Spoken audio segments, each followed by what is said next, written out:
لو آ گیا وہ گنبد خضرا بھی سامنے،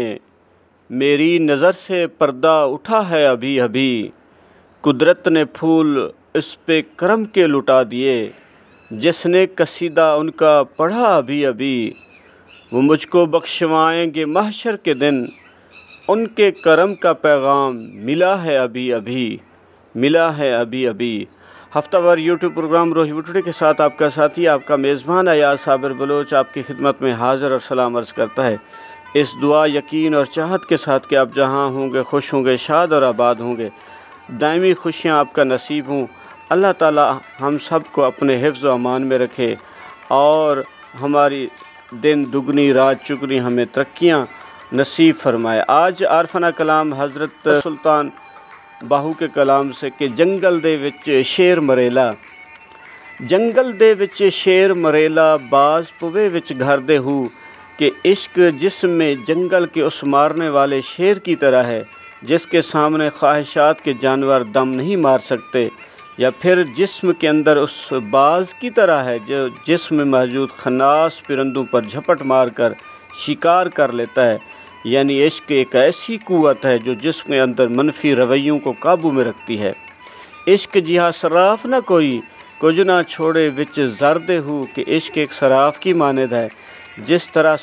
صراف سونے کی میل کچیل کی صفائی کر کے اصل سونا حاصل کر لیتا ہے،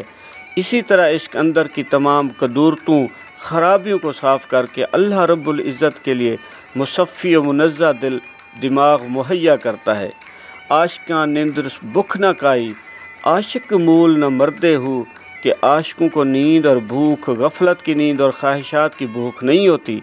عاشق اپنے رب کے ہو جاتے ہیں اور اسی لیے انہیں موت نہیں ہوتی۔ عاشق جیندے تداں ڈٹھو سے باہو، جداں صاحب اگے سر دھر دے ہو، کہ اے باہو ہم نے عاشقوں کو حیات جاوید پاتے دیکھتا اس وقت دیکھا جب اپنے رب کے حضور سر سجود ہو گئے اور رضائے الہی کے سامنے سر تسلیم خم کر کے راضی بر رضائے الہی ہو گئے۔ اور آج کی اچھی بات میں انتخاب ہے کہ ہمارے سامنے راستے دو ہیں، ایک ہمارے پاس راستہ ہے نیکی کا، اپنی خواہشات کو چھوڑ کر اللہ اور اس کے پیارے حبیب کی سنت پر عمل کرتے ہوئے اللہ کی رضا کے لیے کام کرنا، اور دوسرا راستہ ہے برائی کا،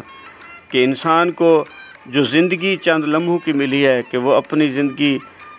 یہ چند سال، یہ چند گھڑیاں کیسی عقل مندی کے ساتھ گزارتا ہے کہ وہ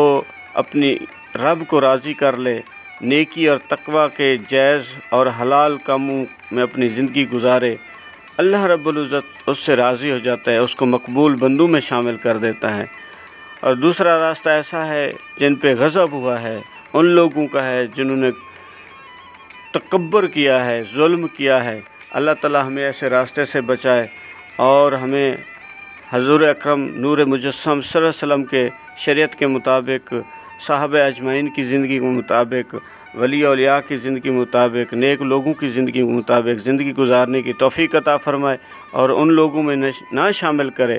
جن پر غضب ہوا ہے، ان لوگوں میں شامل اللہ تعالیٰ کرے جس پر انعام کیا ہے۔ اللہ آپ کا میرا حامی و ناصر ہو۔ پاکستان پائندہ باد۔